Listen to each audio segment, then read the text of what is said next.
السلام علیکم ورحمۃ اللہ وبرکاتہ۔ قصص الفلاح یوٹیوب چینل پر خوش آمدید۔ اگر آپ روزانہ ایمان افروز واقعات سننا چاہتے ہیں تو آگے بڑھنے سے پہلے ہمارے چینل کو سبسکرائب کر لیں اور بیل آئیکن کو دبا دیں، ساتھ میں نوٹیفیکیشن کو بھی آن کر لیں۔ آج ہم سنیں گے بنی اسرائیل کے ایک عبادت گزار راہب اور اس پر شیطان کا حملہ۔ بنی اسرائیل میں برسیسا نامی ایک راہب تھا۔ اس وقت بنی اسرائیل میں اس جیسا کوئی عبادت گزار نہ تھا۔ اس نے ایک عبادت خانہ بنایا ہوا تھا اور وہ اسی میں عبادت میں لگا رہتا تھا۔ اسے لوگوں سے کوئی غرض نہ تھی، نہ تو وہ کسی کو ملتا تھا اور نہ ہی کسی کے پاس آتا جاتا تھا۔ شیطان نے اسے گمراہ کرنے کا ارادہ کر لیا۔ برسیسا اپنے کمرے سے باہر نکلتا ہی نہ تھا اور وہ ایسا عبادت گزار تھا کہ اپنا وقت بالکل بھی ضائع نہ کرتا تھا۔ شیطان نے جب دیکھا کہ دن میں کچھ وقت تھکتے ہیں تو کبھی کبھی اپنی کھڑکی سے باہر جھانک لیتے ہیں۔ ادھر کوئی آبادی بھی نہ تھی، اکیلا اس کا عبادت خانہ تھا اور اس کے ارد گرد کھیت اور باغات تھے۔ جب اس نے دیکھا کہ وہ دن میں ایک مرتبہ یا دو مرتبہ کھڑکی سے باہر جھانکتا ہے تو اس مردود شیطان نے انسانی شکل میں آ کر کھڑکی کے سامنے نماز کی نیت باندھ لی۔ اس نے نماز کیا پڑھنی تھی، فقط نماز کی شکل بنا کر کھڑا ہو گیا۔ اب دیکھو کہ جس کی جو لائن ہوتی ہے اس کو گمراہ کرنے کے لیے اسی کے مطابق دلکش بہروپ شیطان اختیار کرتا ہے۔ چنانچہ برسیسا نے جب کھڑکی میں سے باہر جھانکا تو ایک آدمی کو قیام کی حالت میں دیکھا اور وہ بڑا حیران ہوا۔ جب دن کے دوسرے حصے میں اس نے دوبارہ باہر دیکھا تو وہ شیطان رکوع کی حالت میں تھا، بڑا لمبا رکوع کیا۔ پھر تیسری مرتبہ دیکھا تو سجدے کی حالت میں تھا۔ کئی دن اسی طرح ہوتا رہا۔ آہستہ آہستہ برسیسا کے دل میں یہ بات آنے لگی کہ یہ تو کوئی بڑا ہی بزرگ انسان ہے جو دن رات اتنے عبادتیں کرتا ہے۔ وہ کئی مہینوں تک اسی طرح شکل بنا کر قیام، رکوع اور سجدے کرتا رہا، یہاں تک کہ برسیسا کے دل میں یہ بات آنے لگی کہ میں اس سے پوچھوں تو صحیح کہ یہ ہے کون۔ جب برسیسا کے دل میں یہ بات آنے لگی تو شیطان نے کھڑکی کے قریب مصلی بچھانا شروع کر دیا۔ جب مصلی کھڑکی کے قریب آ گیا اور برسیسا نے باہر جھانکا تو اس نے شیطان سے پوچھا کہ تم کون ہو؟ شیطان کہنے لگا کہ آپ کو مجھ سے کیا غرض ہے؟ میں اپنے کام میں لگا ہوا ہوں، مجھے تنگ نہ کریں۔ وہ سوچنے لگا کہ عجیب بات ہے کہ کسی کی کوئی بات سننا پسند ہی نہیں۔ دوسرے دن برسیسا نے پھر پوچھا کہ آپ اپنا تعارف تو کروائیں۔ وہ کہنے لگا مجھے اپنا کام کرنے دو۔ اللہ کی شان یہ کہ ایک دن تیز بارش ہونے لگی اور وہ بارش میں بھی نماز کی شکل بنا کر کھڑا ہو گیا۔ برسیسا کے دل میں یہ بات آئی کہ جب یہ اتنا عبادت گزار ہے کہ اس نے بارش کی بھی کوئی پرواہ نہ کی تو کیوں نہ میں اپنے اچھے اخلاق کا مظاہرہ کروں اور اس سے کہوں کہ اندر آ جاؤ۔ چنانچہ اس نے شیطان کو پیشکش کی کہ باہر بارش ہو رہی ہے، تم اندر آ جاؤ اور اندر آ کر عبادت کر لو۔ وہ جواب میں کہنے لگا ٹھیک ہے، مومن کی دعوت قبول کر لینی چاہیے، لہٰذا میں آپ کی دعوت قبول کرتا ہوں۔ شیطان دل سے چاہتا بھی یہی تھا، چنانچہ اس نے کمرے میں آ کر نماز کی نیت باندھ لی اور وہ کئی مہینوں تک اس کے کمرے میں عبادت کی شکل بناتا رہا۔ ادھر اصل عبادت نہیں کر رہا تھا، فقط نماز کی شکل بنائی ہوئی تھی۔ لیکن برسیسا یہی سمجھ رہا تھا کہ وہ نماز پڑھ رہا ہے، حالانکہ شیطان کو نماز سے کیا غرض، وہ تو اپنے مشن پر تھا۔ جب کئی مہینے گزر گئے تو برسیسا نے اسے واقعی بہت بڑا بزرگ سمجھنا شروع کر دیا اور اس کے دل میں اس کی عقیدت پیدا ہونا شروع ہو گئی۔ اتنے عرصے کے بعد شیطان برسیسا سے کہنے لگا کہ اب میرا سال پورا ہو چکا ہے، لہٰذا میں اب یہاں سے جاتا ہوں، میرا مقام کہیں اور ہے۔ روانہ ہوتے وقت ویسے ہی دل نرم ہو چکا ہوتا ہے، لہٰذا وہ برسیسا سے کہنے لگا اچھا، میں آپ کو جاتے جاتے ایک ایسا تحفہ دے جاتا ہوں جو مجھے اپنے بڑوں سے ملا تھا۔ وہ تحفہ یہ ہے کہ اگر تمہارے پاس کوئی بھی بیمار آئے تو اس پر یہ پڑھ کر دم کر دیا کرنا، وہ بالکل ٹھیک ہو جائے گا۔ برسیسا نے کہا کہ مجھے اس کی کوئی ضرورت نہیں۔ تو شیطان کہنے لگا کہ یہ نعمت ہمیں طویل مدت کی محنت کے بعد ملی ہے، میں یہ نعمت تمہیں فری میں دے رہا ہوں اور تم اس کا انکار کر رہے ہو، تم تو بڑے ناقدر انسان ہو۔ یہ سن کر برسیسا کہنے لگا، ٹھیک ہے، مجھے بھی وہ تعویذ سکھا دیں۔ چنانچہ شیطان نے اسے ایک دم سکھلا دیا اور یہ کہتے ہوئے رخصت ہو گیا کہ پھر کبھی ملیں گے۔ شیطان وہاں سے سیدھا بادشاہ کے گھر گیا۔ بادشاہ کے 3 بیٹے اور ایک بیٹی تھی۔ شیطان نے جا کر اس کی بیٹی پر اثر ڈالا اور وہ پاگل سی ہو گئی۔ وہ خوبصورت اور پڑھی لکھی لڑکی تھی، لیکن شیطان کے اثر سے اسے دورے پڑنا شروع ہو گئے۔ بادشاہ نے اس کے علاج کے لیے حکیم اور ڈاکٹر بلوا لیے۔ کئی دنوں تک وہ اس کا علاج کرتے رہے، لیکن کوئی فائدہ نہ ہوا۔ جب کئی دنوں کے علاج کے بعد کچھ افاقہ نہ ہوا تو شیطان نے بادشاہ کے دل میں یہ بات ڈالی کہ بڑے حکیموں اور ڈاکٹروں سے علاج کروا لیا ہے، اب کسی دم والے سے ہی دم کروا کر دیکھ لو۔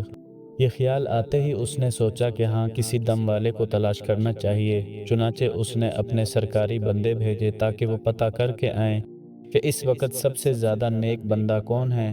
سب نے کہا کہ اس وقت سب سے زیادہ نیک آدمی تو صرف برسیسا ہے، اور وہ تو کسی سے ملتا ہی نہیں۔ بادشاہ نے کہا کہ اگر وہ کسی سے نہیں ملتا تو ان کے پاس جا کر میری طرف سے درخواست کرو کہ ہم آپ کے پاس آ جاتے ہیں۔ کچھ آدمی برسیسا کے پاس گئے۔ اس نے انہیں دیکھ کر کہا کہ آپ مجھے پریشان نہ کرو۔ انہوں نے کہا کہ بادشاہ کی بیٹی بیمار ہے، حکیموں اور ڈاکٹروں سے بہت علاج کروایا لیکن کوئی فائدہ نہ ہوا۔ بادشاہ چاہتے ہیں کہ آپ ہمارے ہاں بے شک تشریف نہ لائیں تاکہ آپ کی عبادت میں خلل نہ ہو۔ ہم آپ کے پاس وہ بچی لے کر آ جاتے ہیں، آپ یہیں پر ان کو دم کر دینا۔ ہمیں امید ہے کہ آپ کے دم کرنے سے وہ بچی ٹھیک ہو جائے گی۔ اس کے دل میں ایک خیال آیا کہ ہاں، میں نے ایک دم سیکھا تو ہے، اس دم کو آزمانے کا یہ اچھا موقع ہے۔ چلو، یہ تو پتہ چل جائے گا کہ وہ دم ٹھیک ہے بھی یا نہیں۔ چنانچہ اس نے ان لوگوں کو بادشاہ کی بیٹی کو لانے کی اجازت دے دی۔ بادشاہ اپنی بیٹی کو لے کر برسیسا کے پاس آ گیا۔ جیسے ہی اس نے دم کیا، وہ فوراً ٹھیک ہو گئی۔ مرض بھی شیطان نے لگایا تھا اور دم بھی شیطان نے ہی بتایا تھا، لہذا دم کرتے ہی شیطان اس لڑکی کو چھوڑ کر چلا گیا اور وہ بالکل ٹھیک ہو گئی۔ اور بادشاہ کو پکا یقین ہو گیا کہ میری بیٹی برسیسا کے دم سے ٹھیک ہوئی ہے۔ 1 مہینے کے بعد پھر شیطان نے اسی طرح بچی پر حملہ کیا اور وہ پھر دورے میں مبتلا ہو گئی۔ بادشاہ پھر اسے برسیسا کے پاس لے آیا۔ برسیسا نے دم کیا تو وہ بچی پھر ٹھیک ہو گئی، حتیٰ کہ 2-4 دن کے بعد بادشاہ کو پختہ یقین ہو گیا کہ میری بیٹی کا علاج برسیسا کے دم میں ہے۔ اب برسیسا کی بڑی شہرت ہونے لگی کہ اس کے دم سے بادشاہ کی بیٹی ٹھیک ہو جاتی ہے۔ کچھ عرصہ کے بعد اس بادشاہ کے ملک پر کسی دوسرے بادشاہ نے حملہ کیا اور وہ بادشاہ اپنے شہزادوں کے ہمراہ دشمن کا مقابلہ کرنے کے لیے تیاری کرنے لگا۔ اب بادشاہ سوچ میں پڑ گیا کہ اگر جنگ میں جاؤں تو بیٹی کو کس کے پاس چھوڑ کر جاؤں۔ کسی نے مشورہ دیا کہ کسی وزیر کے پاس چھوڑ جائیں، کسی نے کوئی اور مشورہ دیا۔ بادشاہ کہنے لگا کہ اگر اس کو دوبارہ وہ بیماری لگ گئی تو پھر کیا بنے گا؟ برسیسا تو کسی کی بات بھی نہیں سنے گا۔ چنانچہ بادشاہ نے کہا کہ میں خود برسیسا کے پاس اپنی بیٹی کو چھوڑ جاتا ہوں۔ چنانچہ بادشاہ اپنے تینوں بیٹوں اور بیٹی کو لے کر برسیسا کے پاس پہنچ گیا اور کہنے لگا کہ ہم جنگ پر جا رہے ہیں، زندگی اور موت کا پتہ نہیں، مجھے اس وقت سب سے زیادہ اعتماد تم ہی پر ہے اور میری بیٹی کا علاج بھی تمہارے ہی پاس ہے، لہذا میں یہ چاہتا ہوں کہ یہ بچی تمہارے پاس ہی ٹھہر جائے۔ برسیسا کہنے لگا، توبہ، یہ کام نہیں ہو سکتا، یہ اکیلی میرے پاس کیسے ٹھہرے گی؟ بادشاہ نے کہا کہ نہیں، ایسی کوئی بات نہیں، آپ اجازت دے دیں، میں اس کے رہنے کے لیے آپ کے عبادت خانے کے سامنے ایک گھر بنوا دیتا ہوں، یہ اسی گھر میں ٹھہرے گی اور آپ اپنے عبادت خانے میں۔ برسیسا نے یہ سن کر کہا کہ چلو ٹھیک ہے۔ جب اس نے اجازت دے دی تو بادشاہ نے اس کے عبادت خانے کے سامنے ایک گھر بنوا دیا اور اپنی لڑکی کو وہاں چھوڑ کر جنگ پر روانہ ہو گیا۔ اب برسیسا کے دل میں یہ بات آئی کہ میں اپنے لیے تو کھانا بناتا ہوں، اگر بچی کا کھانا بھی میں ہی بنا دیا کروں تو اس میں کیا حرج ہے، کیونکہ وہ اکیلی ہے، پتہ نہیں وہ اپنے لیے کھانا بنائے یا نہ بنائے۔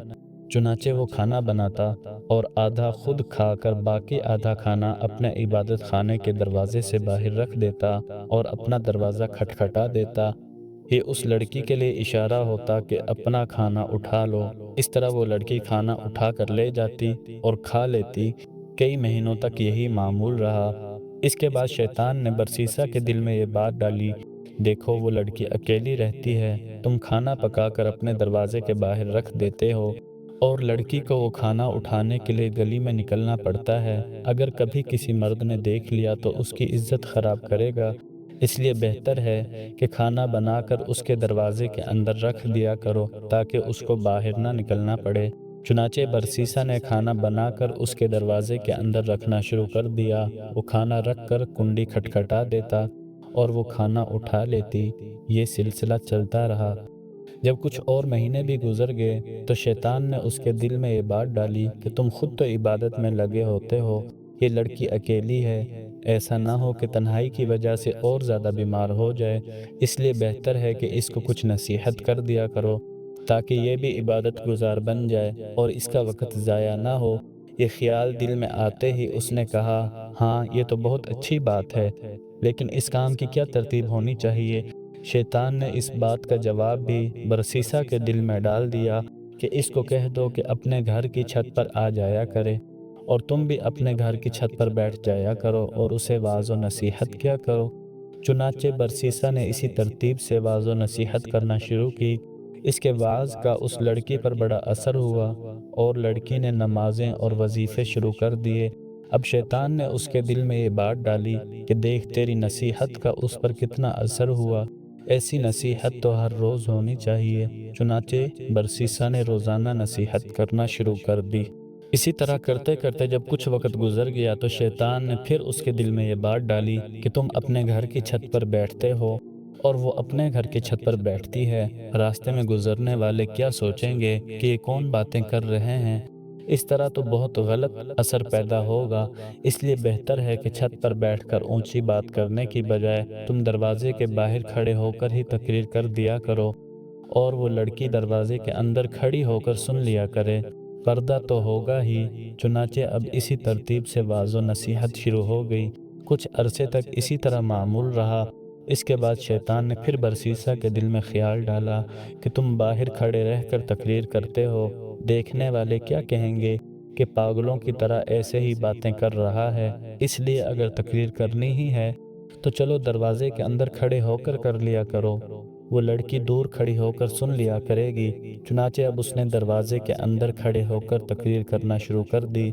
جب اس نے اندر کھڑے ہو کر تقریر کرنا شروع کی تو لڑکی نے اسے بتایا کہ میں اتنی نمازیں پڑھتی ہوں اور اتنے عبادت کرتی ہوں۔ یہ سن کر برسیسا کو بڑی خوشی ہوئی کہ میری نصیحتوں کا اس پر بڑا اثر ہو رہا ہے، اب میں اکیلا ہی عبادت نہیں کر رہا بلکہ یہ بھی عبادت کر رہی ہے۔ کئی دن تک یوں ہی سلسلہ چلتا رہا۔ بالآخر شیطان نے لڑکی کے دل میں برسیسا کی محبت ڈال دی اور برسیسا کے دل میں لڑکی کی محبت ڈال دی۔ چنانچہ لڑکی نے کہا کہ آپ جو کھڑے کھڑے بیان کرتے ہیں میں آپ کے لیے چارپائی ڈال دیا کروں، آپ اس پر بیٹھ کر بیان کر دیا کریں اور میں دور بیٹھ کر سن لیا کروں گی۔ اس نے کہا کہ بہت اچھی بات ہے۔ چنانچہ برسیسا چارپائی پر بیٹھ کر دور سے اسے درس دیتا، واعظ و نصیحت کرتا۔ چنانچہ برسیسا کی چارپائی لڑکی کی چارپائی کے بالکل قریب ہو گئی اور واعظ و نصیحت کا سلسلہ جاری رہا۔ کچھ عرصہ اسی طرح گزرا تو شیطان نے لڑکی کو مزین کر کے برسیسا کے سامنے پیش کرنا شروع کر دیا اور وہ یوں اس لڑکی کے حسن و جمال کا گرویدہ ہوتا گیا۔ اب شیطان نے برسیسا کے دل میں جوانی کے خیالات ڈالنا شروع کر دیے، حتیٰ کہ برسیسا کا دل عبادت خانے سے اچاٹ ہو گیا اور اس کا زیادہ وقت لڑکی کے ساتھ باتیں کرنے میں گزر جاتا اور اس طرح 1 سال گزر گیا۔ ایک دفعہ شہزادوں نے آ کر شہزادی کی خبر گیری کی تو شہزادی کو بہت خوش پایا اور راہب کے گن گاتے دیکھا۔ شہزادوں کو لڑائی کے لیے دوبارہ سفر پر جانا تھا، اس لیے وہ مطمئن ہو کر چلے گئے۔ اب شہزادوں کے جانے کے بعد شیطان نے اپنی کوششیں مزید تیز کر دیں۔ چنانچہ اس نے برسیسا کے دل میں لڑکی کا عشق پیدا کر دیا اور لڑکی کے دل میں برسیسا کا عشق، حتیٰ کہ دونوں طرف برابر کی آگ سلگ اٹھی۔ اب جس وقت عابد نصیحت کرتا تو سارا وقت اس کی نگاہیں شہزادی کے چہرے پر جمی رہتی۔ شیطان لڑکی کو ناز و انداز سکھاتا اور وہ سراپا حسن و جمال اپنے انداز اور طور طریقوں سے برسیسا کا دل لبھاتی، حتیٰ کہ عابد نے الگ چارپائی پر بیٹھنے کی بجائے لڑکی کے ساتھ ایک ہی چارپائی پر بیٹھنا شروع کر دیا۔ چنانچہ وہ اپنے شہوانی جذبات پر قابو نہ رکھ سکا اور اس نے شہزادی کی طرف ہاتھ بڑھا دیا۔ شہزادی نے مسکرا کر اس کی حوصلہ افزائی کی، یہاں تک کہ برسیسا زنا کا مرتکب ہو گیا۔ جب دونوں کے درمیان سے حیا کا پردہ ہٹ گیا اور وہ زنا کے مرتکب ہو گئے تو آپس میں میاں بیوی کی طرح رہنے لگ گئے۔ اسی دوران شہزادی حاملہ ہو گئی۔ اب برسیسا کو فکر لاحق ہوئی کہ اگر کسی کو پتہ چل گیا تو کیا بنے گا، مگر شیطان نے اس کے دل میں خیال ڈالا کہ فکر کی کوئی بات نہیں، جب بچہ پیدا ہوگا تو بچے کو زندہ درگور کر دینا اور لڑکی کو سمجھا دینا، وہ بھی اپنا عیب چھپا لے گی اور تمہارا عیب بھی چھپا لے گی۔ اس خیال کے آتے ہی ڈر اور خوف کے تمام پردے دور ہو گئے اور برسیسا بے خوف و خطر اپنی نفس پرستی میں مشغول رہا۔ ایک وہ دن بھی آیا جب اس شہزادی نے بچے کو جنم دیا۔ جب بچے کو دودھ پلانے لگی تو شیطان نے برسیسا کے دل میں یہ بات ڈالی کہ اب تو 1.5-2 سال ہو چکے ہیں، بادشاہ اور شہزادے جنگ سے واپس آنے والے ہیں، شہزادی تو ان کو سارا واقعہ سنا دے گی، اس لیے شہزادی کا بیٹا کسی بہانے سے قتل کر دینا چاہیے۔ چنانچہ ایک دفعہ شہزادی سوئی ہوئی تھی، برسیسا نے بچے کو اٹھایا اور قتل کر کے گھر کے صحن میں دبا دیا۔ اب ماں تو ماں ہی ہوتی ہے، جب وہ اٹھی تو اس نے کہا کہ میرا بیٹا کدھر ہے؟ برسیسا نے کہا مجھے تو کوئی خبر نہیں۔ ماں نے ادھر ادھر دیکھا اور بیٹے کا کہیں سراغ نہ ملا۔ چنانچہ وہ برسیسا سے ناراض ہو گئی اور ناراض ہو کر رہنے لگی۔ تو شیطان نے برسیسا کے دل میں یہ بات ڈالی کہ دیکھو یہ ماں ہے اور یہ اپنے بیٹے کو ہرگز نہیں بھولے گی اور یہ بات بادشاہ کو ضرور بتائے گی، لہذا اب ایک ہی علاج ہے کہ لڑکی کو بھی قتل کر دو۔ جب بادشاہ آ کر پوچھے گا تو بتا دینا کہ وہ بیمار ہوئی تھی اور مر گئی۔ جیسے ہی اس کے دل میں یہ بات آئی تو اس نے پختہ ارادہ کر لیا اور لڑکی کو بھی قتل کر دیا اور لڑکے کے ساتھ ہی گھر کے صحن میں دفن کر دیا، اور اس کے بعد پھر وہ اپنی عبادت میں لگ گیا۔ چنانچہ کچھ عرصے بعد بادشاہ سلامت واپس آ گئے اور انہوں نے بیٹوں کو بھیجا کہ جاؤ اپنی بہن کو لے آؤ۔ وہ برسیسا کے پاس آئے اور کہنے لگے ہماری بہن آپ کے پاس تھی، ہم اسے لینے آئے ہیں۔ برسیسا ان کی بات سن کر رونے لگ گیا اور کہنے لگا کہ آپ کی بہن بہت اچھی تھی، بہت نیک تھی اور بڑی عبادت کرتی تھی، لیکن وہ اللہ تعالیٰ کو پیاری ہو گئی، یہ صحن میں اس کی قبر ہے۔ بھائیوں نے جب یہ بات سنی تو رو دھو کر واپس چلے گئے۔ گھر جا کر جب وہ رات کو سوئے تو شیطان سب سے بڑے بھائی کے خواب میں گیا اور اسے پوچھنے لگا کہ بتاؤ تمہاری بہن کا کیا بنا؟ وہ کہنے لگا ہم جنگ کے لیے گئے تھے اور اسے برسیسا کے پاس چھوڑ گئے، اب وہ فوت ہو چکی ہے۔ شیطان کہنے لگا وہ فوت نہیں ہوئی۔ بھائی نے پوچھا اگر فوت نہیں ہوئی تو پھر کیا ہوا؟ وہ کہنے لگا کہ برسیسا نے خود یہ کرتوت کیا ہے اور اس نے خود اسے قتل کیا ہے اور فلاں جگہ اسے دفن کیا ہے اور بچے کو بھی اس نے اسی کے ساتھ دفن کیا تھا۔ اس کے بعد وہ خواب میں ہی اس کے درمیانی بھائی کے پاس گیا اور اس کو بھی یہی کچھ کہا۔ اس کے بعد وہ چھوٹے بھائی کے پاس گیا، اس کو بھی جا کر یہی کچھ کہا۔ تینوں بھائی جب صبح بیدار ہوئے تو ایک نے کہا کہ میں نے یہ خواب دیکھا ہے، دوسرا کہنے لگا کہ میں نے بھی یہی خواب دیکھا ہے، تیسرا کہنے لگا کہ میں نے بھی یہی خواب دیکھا ہے۔ تو وہ کہنے لگے یہ عجیب اتفاق ہے کہ سب کو ایک جیسا ہی خواب آیا ہے۔ سب سے چھوٹے بھائی نے کہا یہ اتفاق کی بات نہیں ہے بلکہ میں جا کر تحقیق کروں گا۔ دوسرے بھائیوں نے کہا کہ چھوڑو، تحقیق کرنے کی کیا ضرورت ہے، لیکن چھوٹے بھائی نے کہا کہ میں ضرور تفتیش کروں گا۔ چنانچہ چھوٹا بھائی غصے میں چل پڑا، اسے دیکھ کر باقی دو بھائی بھی اس کے ساتھ ہو لیے۔ انہوں نے جب جا کر وہ قبر کھودی تو اس میں بہن کی ہڈیاں بھی مل گئیں اور ساتھ ہی چھوٹے بچوں کی ہڈیوں کا ڈھانچہ بھی مل گیا۔ جب ثبوت مل گیا تو انہوں نے برسیسا کو گرفتار کیا۔ اسے جب قاضی کے پاس لے جایا گیا تو اس نے قاضی کے سامنے اپنے گھناؤنے اور مکروہ فعل کا اقرار کر لیا اور قاضی نے برسیسا کو پھانسی دینے کا حکم دے دیا۔ جب برسیسا کو پھانسی کے تخت پر لایا گیا اور اس کے گلے میں پھندا ڈالا گیا اور پھندا کھینچنے کا وقت آیا تو پھندا کھینچنے سے چند لمحے پہلے شیطان اس کے پاس اسی عبادت گزار کی شکل میں آیا اور کہنے لگا، کیا مجھے پہچانتے ہو کہ میں کون ہوں؟ برسیسا نے کہا، ہاں میں تمہیں پہچانتا ہوں، تم وہی عبادت گزار ہو جس نے مجھے وہ دم بتایا تھا۔ شیطان نے کہا، وہ دم بھی میں نے آپ کو بتایا تھا اور لڑکی کو بھی میں نے اپنا اثر ڈال کر بیمار کیا تھا اور اسے قتل پر بھی میں نے ہی تجھے آمادہ کیا تھا۔